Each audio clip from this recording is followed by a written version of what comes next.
honestly, whenever a room feels like this, I want to well up. So it's so nice to see you all here. So we've got the starters out. I've based it all around kose or akara. So in Ghana we call it kose, in Nigeria it's akara.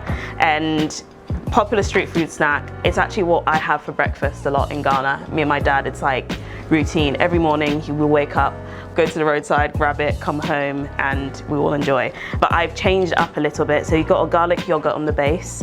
The akara is a bean fritter, so it's all blended in with some spices. And you've got a sun-dried tomato relish. It's not typically served like this, but some people, I know that Nigerians sometimes also have it with like stews, etc. So that's a little nod to that as well. The sun-dried tomato relish has got olives, sun-dried tomatoes, some artichokes, and it's all blitzed together. And then you've got some watercress on top, just a little bit of freshness. So I hope you enjoy. So we had the akara with a yogurt sort of sauce. It was really nice. I think what I love about Phyllis' work, I would say she's an artist, but what I love about what she does is she takes things that I'm familiar with and that I know, especially when I lived in Nigeria, and she's taken them and pulled a different twist on them. And the idea is, as cultures we evolve, we take the things from our parents and we add a new thing to them. And I think that's a beautiful thing about what I love that she does.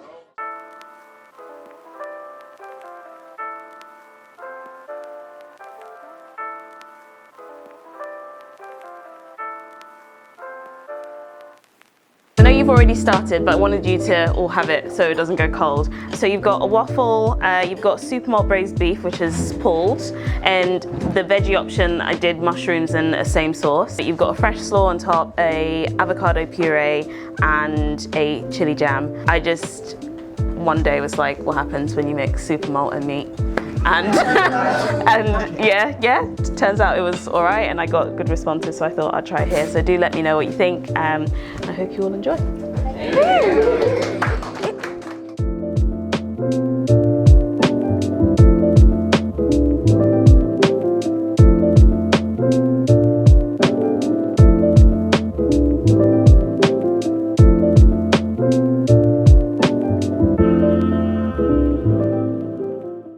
Loved it, absolutely loved it. Phil did such a good job. I love the African influence like that she's kind of got going on, but then she's added like the tomato and the olives and the tapenade kind of vibes, and the yogurt. Oh my god, the garlic yogurt was amazing.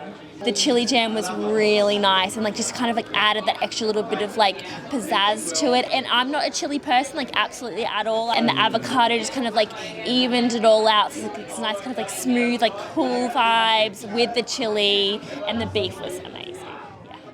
Me and Phyllis used to be flatmates when I was in my first year of uni, so I have seen her journey and I'm so proud of her. It was delicious, especially the hibiscus gel. I was not expecting that, so it was really tasty. It was honestly great. Like, I've never been to one of these brunches before, and I just thought the menu was so creative. I feel like so many people do West African food, but they don't do it like this. I follow her religiously. Like, I'm so proud of her and all the work that she's done. This is my first ever one, so I'll be coming to the next one though.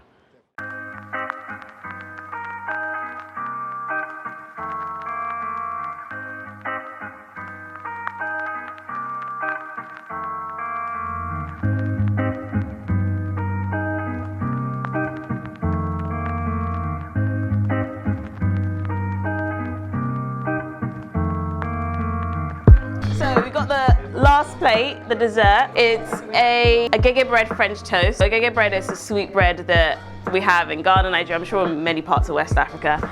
And usually you use brioche, but I tried it with this and it's great. It's bruleed on top, just to add a little bit of crunch and texture. You've got a creme fraiche for some creaminess. I did a hibiscus gel. Seasonal fruits, cherries are actually my most favorite fruit ever, and they happen to be in season now, and I think it works well with this. So I've got some cherries on there. I've also got some strawberries, some mint, and then some bourbon syrup.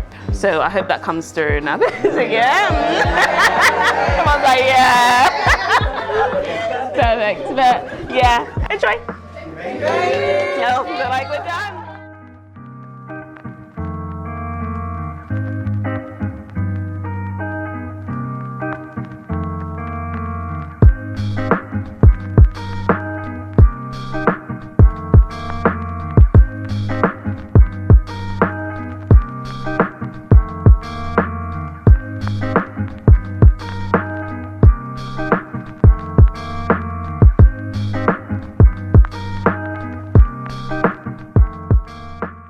Asanka boat brunch, one experience. What I'll definitely say is value for money, number one.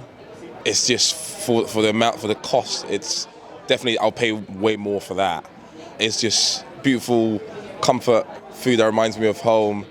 In Africa, that is, and also the taste of the food, the flavors. For instance, the starter with the akara and the garlic sauce, ridiculous. Just the course. I mean, who mixes super malt with pulled beef? It's fantastic, and then the dessert is just. Anyways, come experience it for yourself. But yeah, it was amazing.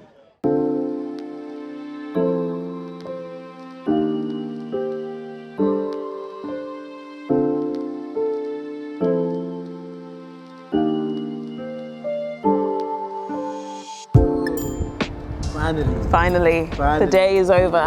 How did you find it? It's amazing. Each time it like blows me away.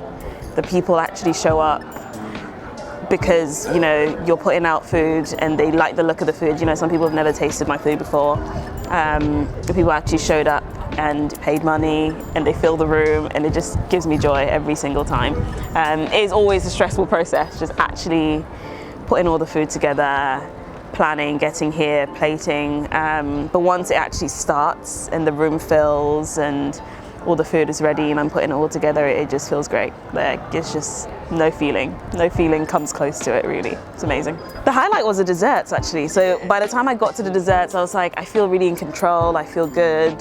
The room, there was a really good vibe in the room, and I really liked the plating of the dessert as well. So that was my highlight. And then after that, of course, I could have a plate as well. So the super malt combination it's meaty, and the maltiness of the super malt just really helps, like it really complements it. And it's also got a little bit of sweetness to it as well, and I had like some spices, some aromatics underneath as well, so you just get that hit. It's just all round satisfying, I think. Plan for the rest of the evening, go home. I'm probably going to order a takeaway, typical, and I'm gonna have a glass of wine because I feel like I deserve it. And then I'm probably gonna take a bath, and then I'm gonna crash for about 12 hours, no joke. But yeah, looking forward to that. Congratulations. Thank you.